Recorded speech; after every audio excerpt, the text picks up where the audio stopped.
नमस्कार, मैं सुहानी चंद लोकवानी में आपका स्वागत करती हूँ।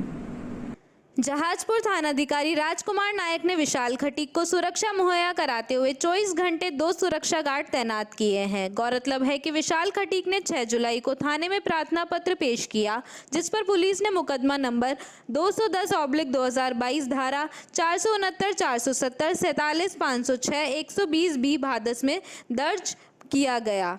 पुलिस थाना जहाजपुर में दी रिपोर्ट में बताया गया कि सांप्रदायिक सौहार्द बिगाड़ने के उद्देश्य से दिनांक 20 मई को मुस्लिम समाज के युवक साहिल पुत्र गुड्डू मिस्त्री निवासी जहाजपुर द्वारा फर्जी तरीके से एडिटिंग कर सोशल साइट पर मेरे नाम से समुदाय विशेष पर टिप्पणी की जाकर उसे वायरल कर दिया और थाने में मेरे खिलाफ झूठी रिपोर्ट दर्ज करवाकर मुझे गलत तरीके से फंसाया गया। इस समूचे प्रकरण को योजनाबद्ध तरीके से अंजाम दिया गया।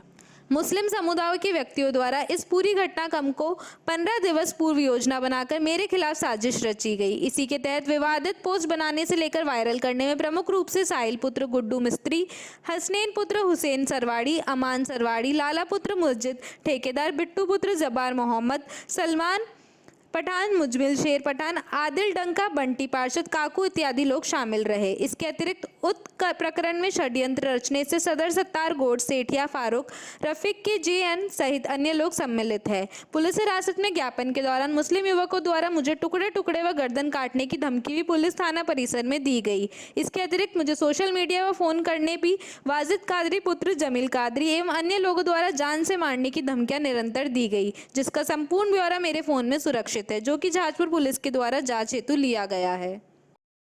जिस प्रकार से मेरे फ़ोन की जांच हुई साइबर द्वारा, उसी प्रकार से इनकी जो मैंने रिपोर्ट में नाम दर्ज करवाए हैं उनकी सत्यता की जांच हो और उनकी साइबर द्वारा जांच हो और अधिक खुलासे हो सकते हैं। जिला कलेक्टर आशीष मोदी ने कहा है कि त्योहारों पर शांति बनाए रखे और सोशल मीडिया पर कोई भड़काऊ पोस्ट ना करे। उन्होंने कहा कि सोशल मीडिया पर प्रशासन निगाह रखे हुए है और कोई गलत मैसेज वायरल होता है तो उसके खिलाफ कड़ी कार्रवाई की जाएगी।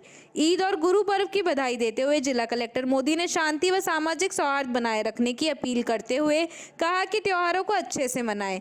अगर कोई सोशल मीडिया पर गलत मैसेज प्रसारित किया जाएगा तो उस पर निगाह रखी जा रही है।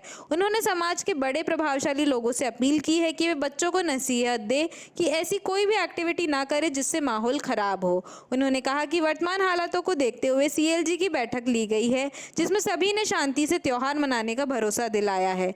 वहीं प्रशासनिक व पुलिस अधिकारियों को निर्देश दिया है कि वे त्योहारों को शांति से मनाने की व्यवस्था करें और लोगों से किसी भी भ्रांतिहीन फैलाने और माहौल खराब न करने की अपील करें। अगर कोई ऐसी कार्रवाई में लिप्त पाया गया तो उसके खिलाफ कड़ी कार्रवाई की जाएगी। मैं आशीष मोदी, जिला कलेक्टर भीलवाड़ा, समस्त जिलेवासियों को ईद के शुभ अवसर पर बहुत बहुत बधाइयाँ देता हूँ तथा सबसे अपील करता हूँ कि इस अवसर पर सामाजिक सौहार्द बनाते हुए एक दूसरे के साथ मिलकर ईद का पर्व मनाएं एवं जिले में शांति व्यवस्था बनाए रखें। जानकारी के अनुसार रतनपुरा गांव में ईंट भट्टे पर चित्रकूट यूपी के 8 लोगों से 4 माह से बंधुआ मजदूरी करवाई जा रही थी। इन्हें न तो पूरा पारिश्रमिक दिया जा रहा था और न ही इन्हें गांव जाने दिया जा रहा था। वे कभी गांव जाने की कहते तो भट्टा संचालक शराब पीकर और तलवार दिखाकर उन्हें धमकाते। पारिश्रमिक मांगने पर कभी 500 तो कभी 1000 रुपये पकड़ा दिए जाते, जिससे परिवार सहित यहाँ रह रहने इन मजदूरों को घर चलाने में परेशानी का सामना करना पड़ रहा था। इन मजदूरी के पढ़ाई लायक बच्चों को भी स्कूल नहीं जाने दिया जाता था। ऐसे में राज्य विधिक सेवा प्राधिकरण के निर्देश पर जिला विधिक सेवा प्राधिकरण की ओर से टीम का गठन कर पुलिस व प्रशासन के सहयोग से इन सभी मजदूरों को मुक्त करवाया गया और चित्रकूट के लिए रवाना किया गया। प्रशासन की ओर से इनके टिकट व खर्चे की व्यवस्था की गई। मुक्त कराए गए मजदूर राजेश ने बताया कि वह और अन्य मजदूर 4 महीने से रतनपुरा में एक ईंट भट्टे पर काम कर रहे थे। ईंट भट्टा संचालक ने उन्हें 18,000 रुपये तनख्वाह देने की बात कही थी, लेकिन उन्हें पारिश्रमिक नहीं दिया जा रहा था। पारिश्रमिक मांगने पर उनसे मारपीट की जाती थी। छोटी छोटी कोठरियों में उन्हें रखा जाता था, जिससे वह बमुश्किल रह पा रहे थे। 8/7/2022 को जिला विधिक सेवा प्राधिकरण भीलवाड़ा के सहयोग से पुलिस एवं प्रशासन ने विभिन्न बंधुआ मजदूरों और बाल श्रमिकों को ग्राम रतनपुरा पुलिस थाना करेड़ा से मुक्त करवाया है और इन मजदूरों से वहां पर बंधुआ मजदूरी करवाई जा रही थी। इनको पूरा पारिश्रमिक नहीं मिल रहा था, इनको अमानवीय परिस्थितियों में रखा गया था। ये गांव जाना चाहते थे, इनको गांव नहीं जाने दिया जा रहा था। हमारे पास माननीय राजस्थान राज्य विधिक सेवा प्राधिकरण से सूचना प्राप्त हुई थी, जिस पर हमने अपनी एक विशेष टीम का गठन किया। हमारे कार्यालय लिपिक विकास गायरी को इसमें शामिल किया और ये गुप्त रखते हुए हमने ये सारी कार्रवाई को अंजाम दिया है। और जब हमने इस संबंध में देखा तो तुरंत हमने इस पर कार्रवाई करने का प्लान बनाया और इनसे संपर्क किया, रमाशंकर और इनसे सभी से संपर्क कर हमने इनका स्थान चिन्हित किया। यद्यपि हमारे पास एग्जैक्ट सूचना नहीं आई थी कि भट्टा कहाँ पर है, तो हमने इनका पता लगाकर हमने एग्जैक्ट स्थान को चिन्हित किया। उसके बाद हमने एंटी ह्यूमन ट्रैफिकिंग और स्थानीय पुलिस प्रशासन से सहयोग लिया और उनको भी इस संबंध में कोई पूर्ण जानकारी नहीं देकर उनको सीधे उसी स्थान पर लेकर गए हैं। उसके बाद हमने जब वहाँ देखा कि इन मजदूरों के साथ अमानवीय व्यवहार हो रहा है, इनको गांव जाने नहीं दिया जा रहा है, ज़बरदस्ती इनसे वहाँ पर काम करवाया जा रहा है। इनके बच्चे छोटे छोटे बच्चे हैं जो स्कूल जाना चाहते थे, जिनका इन्होंने अपने चित्रकूट में एडमिशन भी करवाया हुआ है और उन बच्चों को भी स्कूल में नहीं जाने दिया जा रहा था। तब हमने पुलिस एवं प्रशासन को समस्त को कार्रवाई करने के निर्देशन दिए। ये बंधुआ मजदूरी का काफ़ी पुराना इतिहास रहा है और अपना देश आज़ाद होने के बाद भी इसमें बंधुआ मजदूरी के मामले आते रहे। तो 1976 में भारत सरकार ने बंधुआ मजदूरी उन्मूलन अधिनियम निकाला था। उसके बावजूद हमारे विशेष काफ़ी प्रयासों के बावजूद भी यदा कदा ऐसे मामले अभी भी सामने आते रहते हैं। गरीबी, अशिक्षा और मजबूरी के चलते आज भी विभिन्न श्रमिक बंधुआ मजदूरी के शिकार हो जाते हैं। लेकिन अभी कल्याणकारी सरकार है, सभी इसके संबंध में जागरूक हैं और जिला विधिक सेवा प्राधिकरण भी इस संबंध में काम कर रहा है और पुलिस प्रशासन का पूरा इसमें सहयोग रहता है। अभी इन बंधुआ मजदूरों को मुक्त करके इनके गांव भेजा जा रहा है। इनको टिकट करवाई जाकर प्रशासन की ओर से सहायता भी उपलब्ध करवाई गई है, त्वरित कार्रवाई की गई है और आगे भविष्य में इस तरह का कोई बंधुआ मजदूरी का मामला सामने नहीं आए, इसके लिए आप सभी से भी मैं अपील करूंगा कि इस तरह के केसेस को हाईलाइट किया जाए, लोगों को जानकारी हो कि बंधुआ मजदूरी कितना गलत काम है, कितना इनके भविष्य पर भी, उनके बच्चों के भविष्य पर भी दुष्प्रभाव पड़ता है। ये एक अपराध है जिसको हम अनजाने में कर रहे हैं। तो ऐसे कोई भी लोग जो बंधुआ मजदूरी के काम में हैं उनको सज़ा मिले और आगे भविष्य में इस तरह के काम ना करें, ऐसे उनको सीख मिले। 8 मजदूर हैं जिनको उन्मुक्त किया गया, उसके साथ में इनके बच्चे हैं, उनका परिवार है। ये चित्रकूट उत्तर प्रदेश से आए हुए हैं और यहाँ पर जब इनको लाया गया था तो कहा गया था कि आपको पारिश्रमिक भी मिलेगा और खाना भी मिलेगा, लेकिन जब हमने जाकर देखा तो ना तो इनके बर्तनों में आटा था, ना ही इनके पास खाने का पर्याप्त सामान था। बहुत छोटी सी जगह में ये पूरे परिवार के साथ एक छोटे छोटे केबिन में निवास कर रहे थे और अब ये जाना चाहते थे। सबसे बड़ी बात यह कि जब ये मजदूरी नहीं करना चाह रहे, अपने घर जाना चाह रहे हैं, तो इसके बाद अगर कोई बकाया भी हो तो वो सिविल मैटर हो सकता है, लेकिन उसके आधार पर कोई किसी को ज़बरदस्ती रोक नहीं सकता, उसकी इच्छा के बिना उससे काम नहीं करवा सकता। इनके साथ यही परेशानी थी कि इनको ना तो गांव जाने दिया जा रहा था, ना इनको पूरा पारिश्रमिक मिल रहा था। अरे वो पैसा से काम हम जैसे सर करते, पैसा लेने के लिए बुलाते तो ऑफिस में बुलाते कि आओ ले जाओ, हाथ वाथ पकड़ते और मारपीट तो औरतों के साथ नहीं करते पर आदमी के साथ मारपीट करते, दारू पी के तलवार दिखाते। लड़कियों को अकेले बुलाते थे क्या अंदर? जी सर, लड़कियों को बुलाता था क्या अंदर? जी पैसा लेने के लिए बुलाता था ना ऑफिस में कि अपना हिसाब ले जाओ, उनके मम्मी पापा को नहीं बोलता था। तलवार से मारने की धमकी देता था? हाँ, तलवार से घर ले गया था, दारू पी के उनको मारने की धमकी दिया तलवार से कि मार दूंगा, इधर ही घर जाओगे। गंदी नीयत रखता है क्या? जी सर। क्या उन्होंने कभी कोई गंदी हरकतें करी आप लोगों के साथ? गंदी हरकतें तो नहीं करी पर कह रहे थे कि जैसे तुम घर जाओगे, लड़की को बुलाता था, छेड़ता था ऐसे। कौन थे वो लोग? और उसका भाई एक तो दिनेश ने मारा, एक संजू, एक शिवराज और एक जीजा उसका, 4 आदमी मिलकर मार रहे थे। महिलाओं के साथ मारपीट करते थे? महिलाओं से नहीं की, आदमियों के साथ मारपीट की। हमको भी गाली गलौज कर रहे थे सर। पैसा नहीं दिया? जी नहीं, 1 रुपया ही नहीं दिया। खाने पीने को ना तो राशन देते थे, ना तो आटा देते थे। 500 कभी 1000 देते थे, इतने में क्या होता है?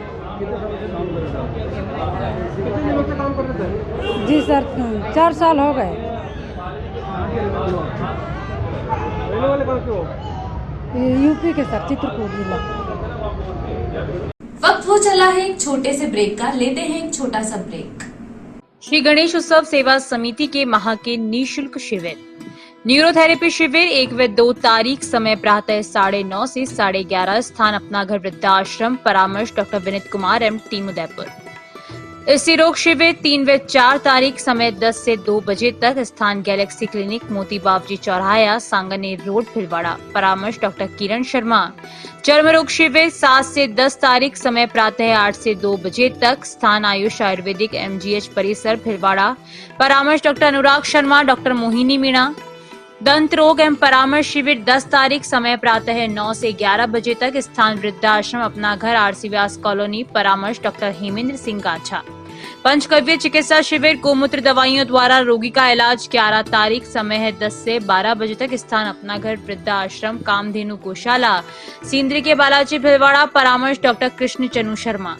रसायन चूर्ण शिविर 13 व 14 तारीख, समय प्रातः 8 से 10 बजे तक, स्थान आयुष चिकित्सालय MGH परिसर, भीलवाड़ा, परामर्श doctor Anurag Sharma, doctor Mohini Meena. Break के बाद आपका एक बार फिर से स्वागत। देखते हैं कुछ अन्य जानकारियाँ।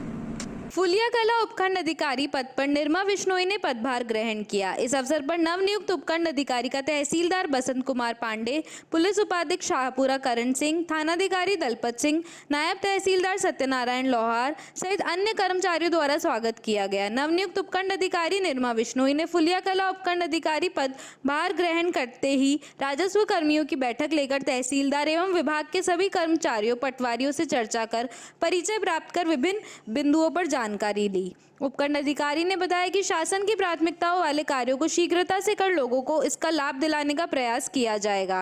राज्य सरकार द्वारा चलाई जा रही विभिन्न जन कल्याणकारी योजनाओं से हर पात्र व्यक्ति को लाभान्वित करने का हर संभव प्रयास किया जाएगा। साथ ही जन समस्याओं का त्वरित गति से निराकरण किया जाएगा। अखिल भारतीय तेरापंथ युवक परिषद के पदाधिकारी आज अपनी संगठन यात्रा के अवसर पर भीलवाड़ा पहुंचे। इस अवसर पर नागौरी गार्डन स्थित तेरापंथ भवन में आयोजित कार्यक्रम में सानिध्य प्रदान कर रही साध्वी श्री परमयशा जी ने उपस्थित युवाओं को संघ, समाज एवं राष्ट्र हित में कार्य करने की प्रेरणा प्रदान की। उन्होंने कहा कि तेरापंथ युवक परिषद के कार्यकर्ताओं में असीम क्षमता है, वे बड़े से बड़े लक्ष्यों को प्राप्त कर सकते हैं। संगठन यात्रा प्रभारी दिनेश बुरड़ ने युवा शक्ति को संबोधित करते हुए बताया कि मेवाड़ की 21 परिषदों की संगठन यात्रा का आगाज आज भीलवाड़ा से हो रहा है। उन्होंने संगठन के विभिन्न आयामों की विस्तृत जानकारी प्रदान की और साथ ही संगठनात्मक दायित्वों एवं कर्तव्यों से भी अवगत कराया। अभातेयुग प्रबुद्ध विचारक मुकेश गुगलिया ने अभातेयुग द्वारा आगामी 17 दिसंबर को देश भर में आयोजित किए जा रहे मेगा ब्लड डोनेशन ड्राइव की जानकारी सबके समक्ष रखते हुए भीलवाड़ा में बड़े लक्ष्य के साथ रक्तदान करने का आह्वान किया। संगठन यात्रा सह प्रभारी संदीप हिंगड़ ने ज़्यादा से ज़्यादा युवाओं को संगठन से जोड़कर सक्रिय करने की बात कही। अभातेयुग मीडिया सलाहकार अंकुर बोरदिया ने कहा कि सभी कार्यकर्ता संघ का काम हो को लक्ष्य बनाकर संघ और समाज के हित में समर्पित भाव से कार्य करें। संगठन यात्रा सदस्य अरविंद संकलेचा, पंकज डांगी, राजेश चोपड़ा, भूपेंद्र वागरेचा, कुलदीप मारू सहित गौतम दुग्गड़ ने भी अपने विचार व्यक्त किए। इससे पूर्व प्रारंभ में मंगलाचरण एवं दीपांशु जाबक द्वारा विजय गीत के संगान के साथ कार्यक्रम की शुरुआत हुई। श्रेष्ठ कार्यकर्ता निर्मल गोखरू ने श्रावक निष्ठा पत्र का वाचन किया। तेयू अध्यक्ष कमलेश सिरोया ने सभी का स्वागत करते हुए शाखा की विभिन्न गतिविधियों की जानकारी दी। तेरापंथी सभा अध्यक्ष जसराज चौड़िया ने सभी पदाधिकारियों का स्वागत करते हुए परिषद को हर प्रकार का सहयोग देने की बात कही। कार्यक्रम का संचालन तेयूप मंत्री राजू कर्नावट ने किया। अंत में आभार उपाध्यक्ष प्रदीप आचलिया ने व्यक्त किया। इस अवसर पर सभी मंत्री योगेश चांदलिया, तेयूप उपाध्यक्ष सुमित नाहर, सह मंत्री आनंदराज सिंघवी, संगठन मंत्री दिनेश राका, ADTC प्रभारी अमित मेहता, MBDD प्रभारी नरेंद्र नाहर, सुनील हिंगड़ सहित बड़ी संख्या में कार्यकर्ता उपस्थित रहे। आचार्य महाश्रमण जी की युवा सेना अखिल भारतीय तेरापंथ योग परिषद, जिसके अंतर्गत आज यह भीलवाड़ा परिषद और एक विशेष लक्ष्य के साथ में अभातेयुग की संगठन यात्रा यहाँ पर हो रही है, क्योंकि अखिल भारतीय तेरापंथ योग परिषद एक आध्यात्मिक संस्था है, लेकिन मानव सेवा के काम में भी सिरमौर है, अनेकों कार्य करती हैं। और मेगा ब्लड डोनेशन ड्राइव जैसा कार्य में 2012 में 1 लाख के करीब यूनिट किया और 2014 में Guinness book of world record में हमारा नाम दर्ज कराया। उसके साथ साथ अभी 2022 में हम लोगों ने 1.5 लाख यूनिट का एक लक्ष्य रखा है और 2000 से भी अधिक कैंप पूरे भारतवर्ष में होने वाले हैं। उसी तरह भीलवाड़ा में भी एक विशेष रूप से 2000 ब्लड यूनिट एकत्रित करने का एक लक्ष्य रखा है और शानदार 5 से 7 कैंप भीलवाड़ा में भी होने वाले हैं। हमारे भीलवाड़ा तेरापंथ युवक परिषद के अध्यक्ष भाई कमलेश जी के नेतृत्व में यह कार्य होगा और ऐसा हम लक्ष्य बना रहे हैं कि पूरे मेवाड़ की यह यात्रा आज 21 परिषद की यात्रा हो रही है। गांधी मजदूर सेवालय में भीलवाड़ा जिला इंटक की नवनियुक्त कार्यकारिणी की प्रथम बैठक का आयोजन जिला अध्यक्ष दीपक व्यास ने किया। इस अवसर पर सभी नवनियुक्त कार्यकारिणी के सदस्यों और पदाधिकारियों का स्वागत किया गया। बैठक को संबोधित करते हुए राजस्थान इंटक के सलाहकार एडवोकेट सुरेश श्रीमाली ने बताया कि भीलवाड़ा जिले में पूर्व में श्रमिकों की एकता के कारण ही इंटक को राजस्थान कांग्रेस में प्रतिनिधित्व मिलता था। उसी संगठन की आज वापस जरूरत है। जिला अध्यक्ष दीपक व्यास ने बैठक में प्रस्ताव लिया कि बढ़ती महंगाई को देखते हुए मजदूरों की तनख्वाह एवं उनकी सैलरी बढ़ाने के लिए आंदोलन करने का प्रस्ताव लिया और गुलाबपुरा मिल के श्रमिकों का भी समायोजन के लिए इस बैठक में प्रस्ताव लिया गया। साथ ही श्रम विभाग के साथ सामंजस्य बिठाते हुए मानधन योजना में श्रमिकों को लाभ दिलाने का भी बैठक में प्रस्ताव लिया गया। बैठक को संरक्षक कैलाश व्यास ने संबोधित करते हुए कहा कि टेक्सटाइल क्षेत्र में मजदूरों का वेतन वर्तमान हालत में बढ़ती महंगाई के सामने कुछ भी नहीं है, इसे बढ़वाने की जरूरत बताई। वरिष्ठ कांग्रेसी नेता राजेंद्र जैन आदि ने संबोधित किया। साथ ही श्रमिकों की सदस्यता एवं संख्या बल बढ़ाने पर भी जोर दिया।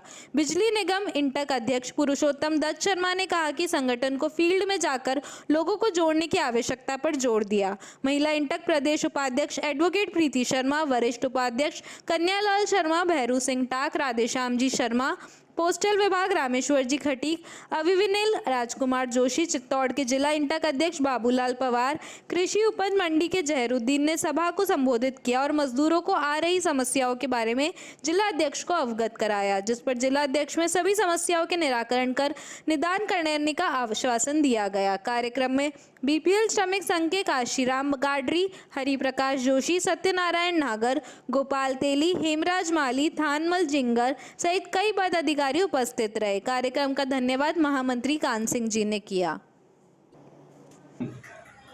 कार्यकारिणी की प्रत्येक मीटिंग गांधी मजदूर सेवालय में आयोजित की गई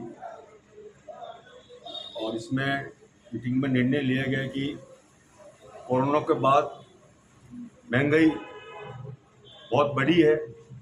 हर उपभोक्ता वस्तुओं की महंगाई बढ़ी, लेकिन मजदूरों की तनख्वाह नहीं बढ़ी है।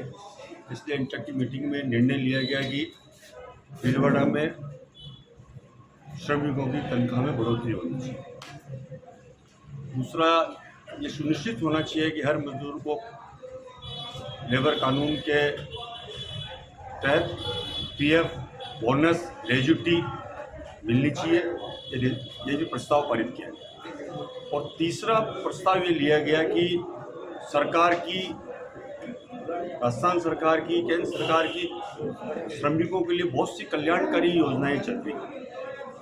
तो श्रमिकों को जो असंगठित क्षेत्र के मजदूर हैं उनके लिए उन योजनाओं का प्रचार प्रसार कर और जो उनको संगठित कर उनका लाभ दिलाने के लिए, जैसे श्रमिक डायरी है, मनधन पेंशन योजना है, ऐसी बहुत सी योजनाएं हैं। तो HDFC बैंक द्वारा सेंट एंसलम स्कूल परिसर में शनिवार को पौधारोपण किया गया। विद्यालय छात्रों को पेड़ों का महत्व समझाया गया। बैंक अधिकारी अंकुर टंडन, मयंक शर्मा एवं विद्यालय प्रधानाचार्य फादर स्टैनी द्वारा छात्रों को पौधों की सुरक्षा का संकल्प दिलाया गया।